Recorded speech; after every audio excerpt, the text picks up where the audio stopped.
सुंदरपुर गांव में शंभू नाम का एक ब्राह्मण रहता था। शंभू बहुत ही दयालु और सीधा साधा व्यक्ति था। वह एक दिन पड़ोस के गांव में पूजा करवाने गया। पूजा के बाद शंभू को एक मोटी ताजी दूध देने वाली बकरी दान में मिली। शंभू उस बकरी को देखकर बहुत खुश हुए और खुशी खुशी उस बकरी को अपने साथ लिए घर को चल दिए। शंभू घर जल्दी आना चाहते थे, इसलिए उन्होंने जंगल का रास्ता ले लिया। जंगल के उन रास्तों पर 3 ठगों का साम्राज्य था। वे इतने चालाक और धूर्त थे कि बातों ही बातों में ठग लिया करते थे। पंडित शंभू उन जंगलों से जल्दी जल्दी अपने घर के रास्ते की ओर चले जा रहे थे। आंखों में उनकी खुशी साफ साफ झलक रही थी। होठों पर मुस्कान को लिए घर पहुंचने की जल्दी थी। तभी शंभू की कदमों की आवाज उन 3 ठगों के कान में पहुंची। वो तीनों शंभू के साथ उस बकरी को देखकर खुश हो गए। बकरी काफी हट्टी कट्टी और दूध देने वाली थी। उन 3 ठगों का मुंह उस बकरी को देखकर खुला का खुला रह गया। उन्होंने सोचा, इस बकरी को पंडित से कैसे ठगा जाए। ठगों के सरदार ने दोनों साथियों को अपनी योजना बताई कि कैसे बकरी ठगी जा सकती है। योजना सुनकर ठग खुशी से झूम उठे। योजना के अनुसार तीनों ठग अलग अलग स्थान पर जाकर खड़े हो गए।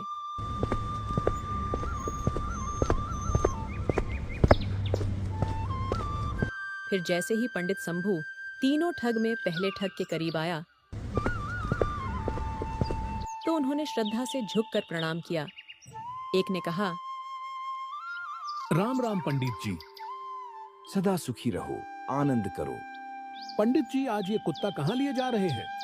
पंडित यह सुनते ही गुस्से में आ गया।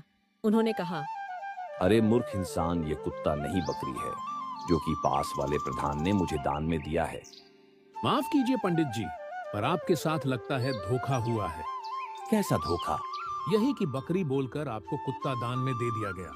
पंडित ने आश्चर्य से पूछा, क्या यह कुत्ता है? जी हाँ पंडित जी। शंभू सोच में पड़ गए। कभी वह बकरी की ओर देखता तो कभी उस ठग की ओर। शंभू थोड़ी देर बाद बोले, नहीं नहीं, यह बकरी ही है। तुम मुझसे मजाक करना बंद करो, मुझे जल्दी ही घर पहुंचना है। यह कहकर पंडित जी तेजी से आगे बढ़ गए। शंभू अपनी बकरी के साथ थोड़ा ही आगे बढ़े थे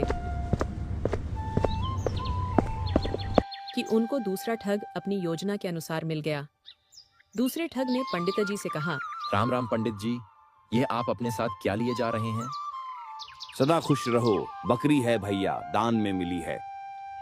दूसरे ठग ने जोर से ठहाका लगाकर कहा, कमाल है पंडित जी, आपको कुत्ते और बकरी में फर्क भी नहीं दिखता। अभी तो आपकी आंखें इतनी कमजोर भी नहीं हुई हैं। पंडित जी को जोर का गुस्सा आने लगा। उन्होंने गुस्से में बोला, ये तुम क्या बोल रहे हो? बकरी को कुत्ता बताते हुए तुम्हें शर्म नहीं आती?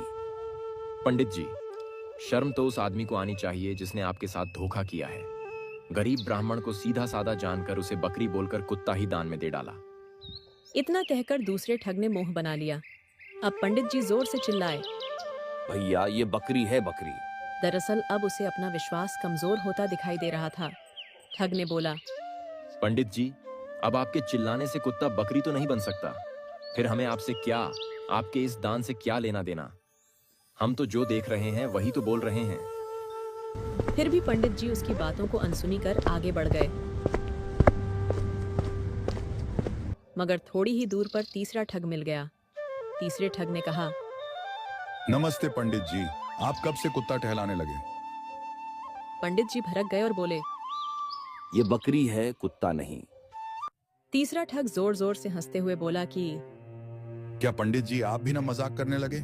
आपको बकरी और कुत्ता में अंतर नहीं पता है। अब पंडित शंभू को विश्वास हो गया कि उसके साथ धोखा हुआ है। वह सोचने लगा, अगर इस कुत्ते को अपने साथ लिए घर जाता हूँ तो अभी तो बस यह 3 लोग मुझे पागल समझा है, फिर पूरा गांव मेरा मजाक बनाएगा।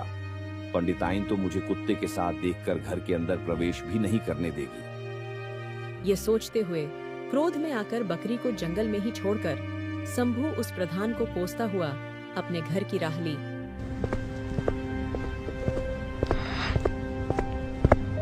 इस प्रकार ठगों ने अपनी चालाकी से पंडित शंभू की बकरी हथिया ली।